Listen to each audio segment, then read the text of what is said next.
If there was ever a moment that you had in life and you thought that that moment will never be a reality, just have a second thought about it. There are dreams you've never had, but it often become realities. And this is just a brief story of my coverage of the World Athletics Championship. I never thought it was ever going to happen.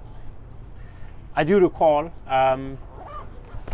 somewhere last year or early 2022 when I got an email about World Athletics opening up for journalists to apply for accreditation for the championship. The first question I asked myself was, but Nami, how am I going to go to the US for a championship? I never thought it was ever going to be a possibility. First, is because of my schedule of work. Second, the office and all that. So I never thought it was ever going to be a possibility. So in fact, when I tried applying for the accreditation and World Athletics did not get back to me, I did not follow up. But there was this gentleman that who kept pushing me to do it, and I think maybe, I don't know what he saw, and kept telling me, reach out to them, ask them questions, send them emails, follow up. Funny enough, I never did. That gentleman is Fentio. I think he's one of the reasons why I'm here. If he never pushed that I should do it, I probably would not have. But in fact, the second thing is God. It's God. Because even when he kept pushing me to follow up at World Athletics, I never did. I did not follow up. But as destiny would have it, there was an opportunity for me to travel to Kenya to go for a World Athletics media program. And guess what? I got there, met the head of media operations for World Athletics, Martina. And after the first session, it occurred to me that I had applied for accreditation for the World Championship, and I was yet to get a feedback from them. So quickly, I told her, and she sent an email. Pretty quick, within an hour, my accreditation was ready. My invitation letter to cover the championship from World Athletics was ready. And it was quite interesting and quite funny. I do remember when I told Fentio that I've gotten my accreditation, there were certain challenges that I wouldn't like to put on record. Certain challenges. Challenges in the sense that as I speak right now, I don't even have access to the World Athletics accreditation platform. And it's not something I would like to put on record. All these were some of the things that could probably hadn't stopped me from covering the World Athletics Championship. But God always finds opportunities for us in moments we never thought were ever going to be a reality. And guess what? I started the processes. In fact, it was Fentio once again when I told him that, I've got my accreditation and everything. He said, okay, start the processes for a visa. So I started my processes for a visa while in Kenya. I got back to Ghana on the 9th or 10th of May. Quickly, I went and paid my, in fact, I didn't want to pay the visa fee. It was like 1,600 Ghana cedis. I was like, why am I taking my money to go and pay? If I go pay that for the thing and then I'm not able to get the accreditation, then my 1,600 Ghana, it lost me that. But then again, I was like, okay, just give it a shot. I did. I went and paid the money, 1,600 Ghana cedis. It happened. And another challenge of being able to create a platform on the USA Embassy and platform. Yes, another challenge. Fentio was once again available to guide me through. And yeah, and all through, I was able to get it done. I was able to schedule a date. I got my visa somewhere mid-June. And there have been so many interesting things. How was I now going to come to the US? You have a visa. But how was I going to come to the US for the championship? I had to find a way. And indeed, I did find a way. I found a way where people thought there was no way.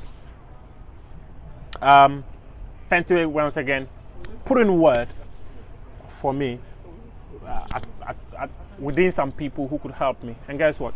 they came to my aid, and YouTube also came to my aid. I don't know if I can put the names of certain people on record. About 3 people who came to support me when I thought I could not buy a ticket to cover the championship. The ticket was about $2,462.77. 2,000. Yes, I mean, but if God wants things to go your way, they would always go your way. When I went to Kenya, I made over $1,000 on YouTube. It is because God just said that, Muftar, you are going to be at this championship. So when I needed to buy my flight ticket, spoke to a couple of people. I am indebted to those people. 3 people who all came out and gave me good money.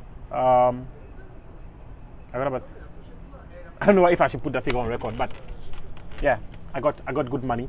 But just to say it, YouTube at least catered for 80% of my flight ticket.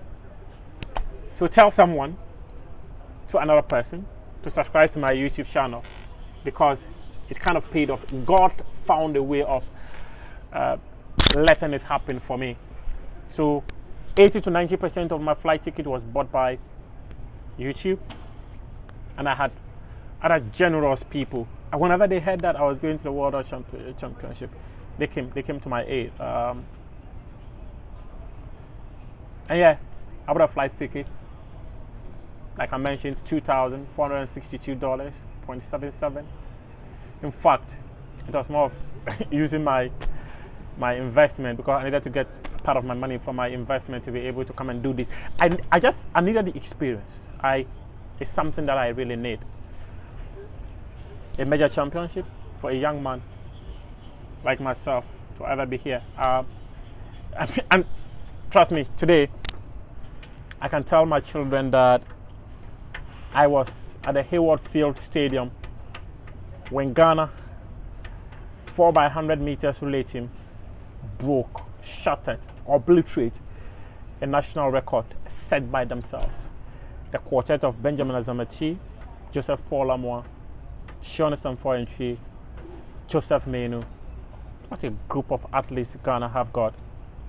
Proudly I can say that I was at the stadium when they did it. Proudly I can say that I've had the privilege of interviewing the World Athletics President, Sebastian Coe. I don't know if there's any journalist from Ghana has ever interviewed the World Athletics President, past or present. Is it an achievement? Yes, it is. It's an achievement for me. Yeah, to interview the World Athletics President, sit next to him, and have a conversation with him. The boy from Dew was able to do this. It could only happen because God came my way. And guess what? I had accommodation arrangement and all that, which was quite difficult. How was I ever going to get money to pay for accommodation that was going to cost me like $200 per night? I've already shattered all my money to buy flight tickets to be here. But God came through for me. Let me just put it that way. God came through for me. I landed in Portland, Oregon, and that was when it dawned on me that the earlier arrangement of accommodation that we were doing was not going to be possible. But I'm already in the States. Just maybe if it had happened in Ghana, I probably would not have come. I probably would have asked the flight to refund my money. But I was here. I remember Fentio sent me a message and said, we will find a way. Indeed, we found a way. We found a way. We picked a bus from Portland Airport straight. Guess what? God always finds a way for his children. When we drove all the way to Eugene, fortunately on my part, we met Team Ghana officials. And I mentioned to one of them that I didn't have accommodation. And guess what? the General Secretary of the Ghana Athletics Association, Bar Officer, and he said, come and live with me. Accommodation sorted. Isn't that miraculous? When I thought that there were so many obstacles before me to come and do this, God found solutions for me. And like I mentioned earlier, if you've ever thought there's a dream you've not had, that dream will never be a reality, forget it. It will be a reality. And I think this is the beginning of greater things to happen in my life as a young broadcaster. Whenever I walk and turn back, I think that what I would always say is that there's a certain God behind me who would always create opportunities where I thought there were never going to be opportunities. I'm grateful to the people who helped me to be here to do this. And I think I'm going to do it over and over and over again. Because this world, what many people would say is impossible, just take that the aim, and the rest is possible. It is doable. That boy from Jew was at the biggest stage to cover the biggest of athletes at the biggest stages of athletics competition. If this is a stage meant for the star athletes to compete, it is a stage for journalists to tell their stories. Today, I can proudly say I'm a star journalist from Jew, the last born of Lamisi Adama Dokrugu, the last and the 14th born of my father, Abdullahi, to cover a World Athletics Championship. Thank you. That is my story.